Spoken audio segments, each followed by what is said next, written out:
Assalamu alaikum students beta. Welcome to Alham Dynamic World. This is your biology teacher.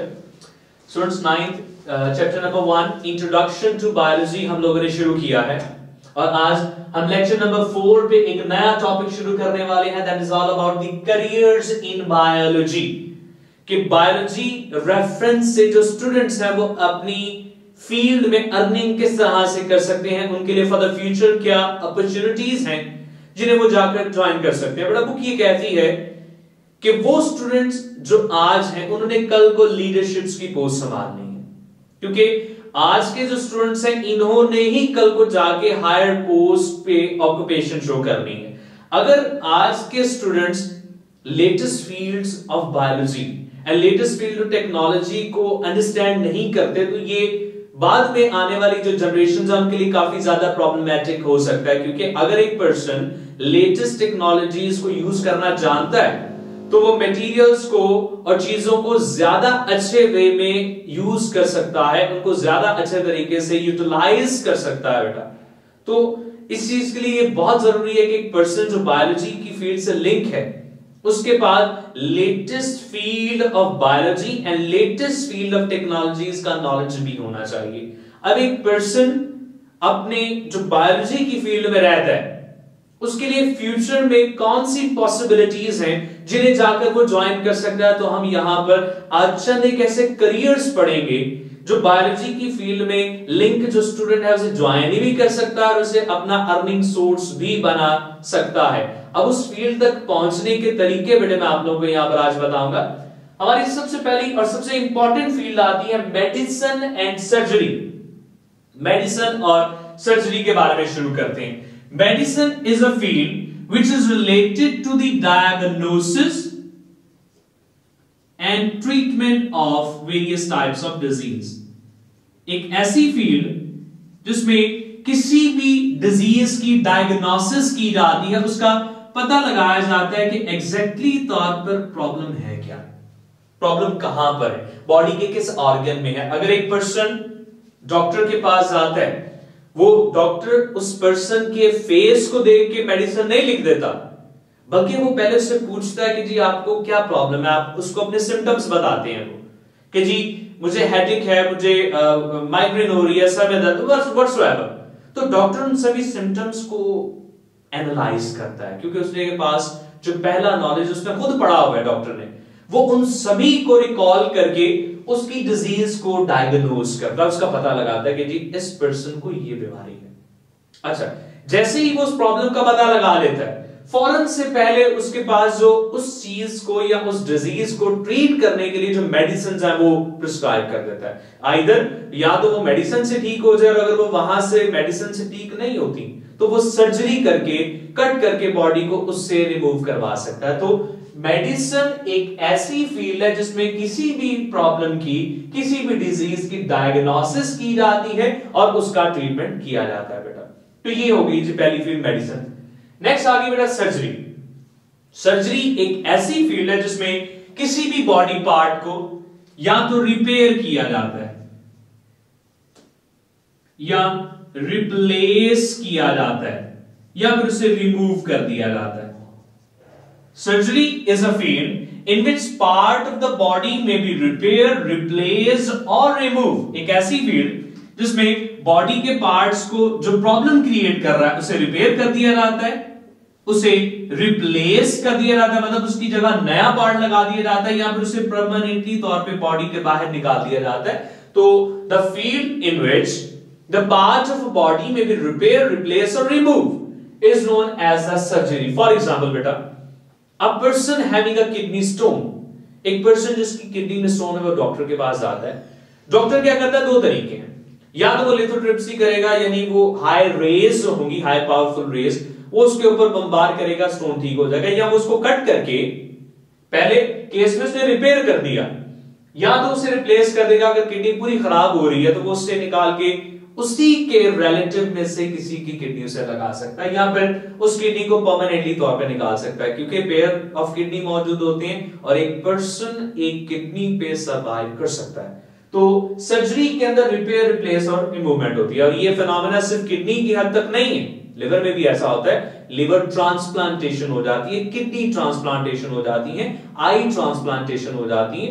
तो ये जो transplantation का phenomena बेटा वो सर्जरी की फील्ड के अंदर ही आता है। अब ये जो दोनों फील्ड है, इस फील्ड के लिए स्टूडेंट ज्यादा कंपीट करते हैं बेटा। क्यों कंपीट करते हैं? क्योंकि इस फील्ड को ज्वाइन करने के बाद एक पर्सन के नाम के आगे डॉक्टर लग जाता है, वो एक सर्जन बन जाता है। अभी वो कहती है कि इस फील्ड को ज्वाइन करने का तरीका, after higher secondary education 12th class biology के साथ कंप्लीट करने के बाद एक कोर्स है बेटा एमबीबीएस का। एमबीबीएस का इस कोर्स को ज्वाइन किया जाता है, bachelor of medicine and bachelor of surgery. ये मुकम्मल एमबीबीएस की फॉर्म है, that bachelor of medicine and bachelor of surgery. अब ये जो एमबीबीएस है, ये तकरीबन बेटे ऑलमोस्ट मिनिमम 5 इयर्स और उससे ज्यादा का भी बेटे ये हो सकता है। तो एमबीबीएस का कोर्स हायर सेकेंडरी एजुकेशन करने के बाद अडॉप्ट किया जा सकता है बेटा। बहुत सारी यूनिवर्सिटीज हैं, किंग एडवर्ड मेडिकल यूनिवर्सिटी है लाहौर में, इसके अलावा अल्लामा इकबाल मेडिकल यूनिवर्सिटी है, और भी बहुत सारी प्राइवेट यूनिवर्सिटीज हैं बेटा जो एमबीबीएस के कोर्सेज को ऑफर करती हैं आफ्टर हायर सेकेंडरी एजुकेशन। तो ये पहली फील्ड थी जिसे स्टूडेंट ज्वाइन कर सकते हैं after higher secondary education after 12th with biology. Second field या सेकेंड करियर पे मूव करते हैं बेटा, fisheries. The field, the career of biology which deals with the professional study of fish production।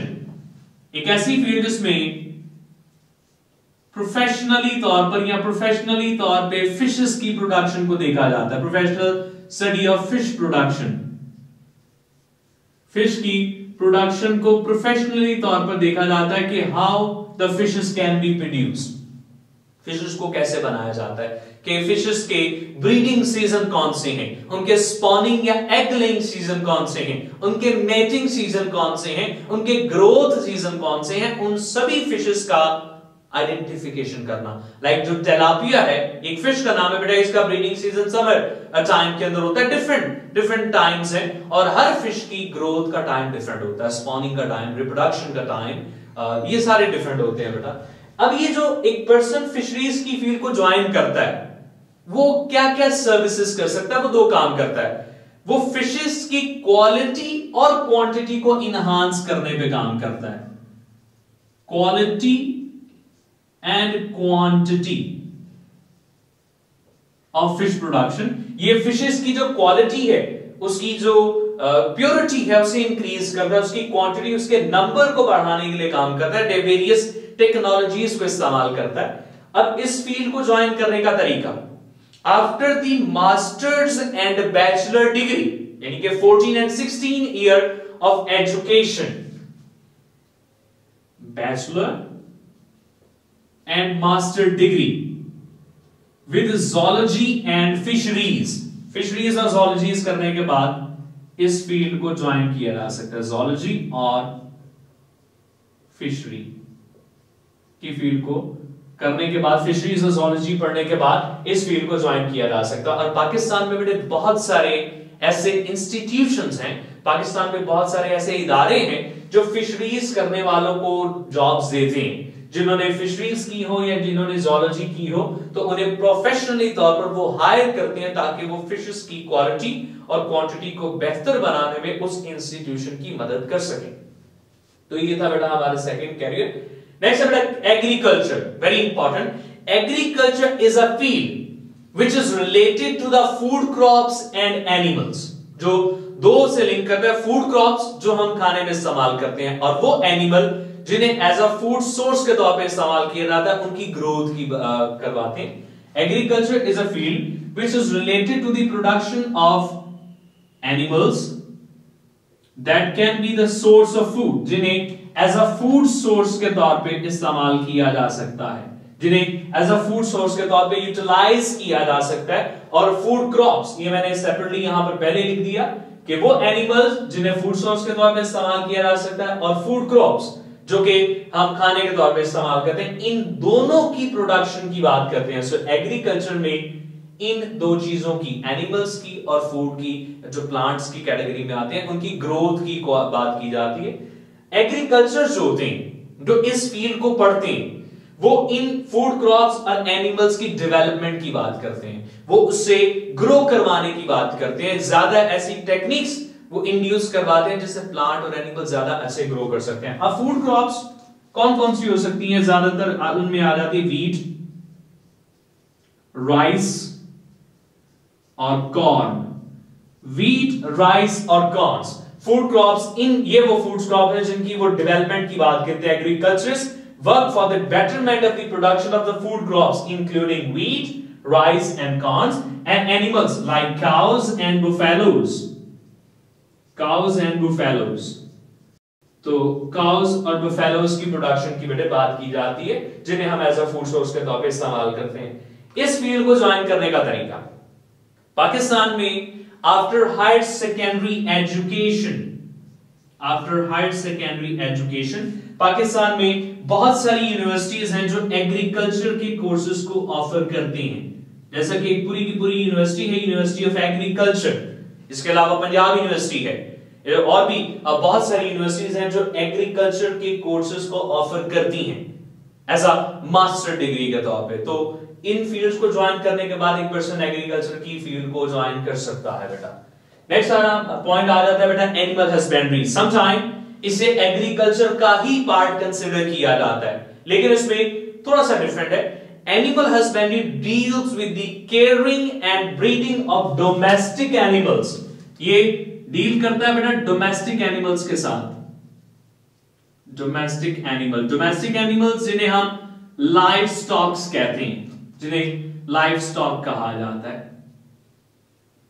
तो live stock की caring और breeding की बात की जाती है, जिसमें कैटल्स आ जाती हैं। कैटल्स में जो आजकल एनवायरनमेंट है उसी कंडीशन के अंदर इनकी ग्रोथ की बात की जाती है। So animal husbandry deals with the caring and breeding of domestic animals. उनको कैसे ग्रो करवाया जाता है, कैटल्स को कैसे बेहतर वे में उनकी जनरेशन आगे प्रोड्यूस करवाई जाती है, उनको रिप्रोड्यूस करने के मेथड क्या क्या हो सकते हैं, उन सभी का इस्तेमाल किया जाता है, उसे एनिमल हस्बेंड्री की कैटेगरी के अंदर रखा जाता है। अब ये जो एनिमल हस्बेंड्री की फील्ड है, इसे ज्वाइन करने का तरीका sometime after higher secondary education से ज्वाइन किया जा सकता है, लेकिन पाकिस्तान के अंदर एनिमल हस्बेंड्री की field after master level, master degree with agriculture and zoology, agriculture और ज़ूलॉजी की फील्ड को कंप्लीट करने के बाद एनिमल हस्बेंड्री की फील्ड को बेटे ज्वाइन किया जा सकता है। सो आज के लेक्चर में बेटे हमारे ये करियर्स इन बायोलॉजी में सिर्फ फर्स्ट 4 करियर्स मैंने आप लोगों के साथ शेयर किए हैं। रिमेनिंग 4 जो करियर्स हैं वो हम इंशाल्लाह अपने नेक्स्ट लेक्चर के अंदर डिस्कस करेंगे बेटा। आप तब तक के लिए अपना ख्याल रखें बेटे। अल्लाह हाफिज।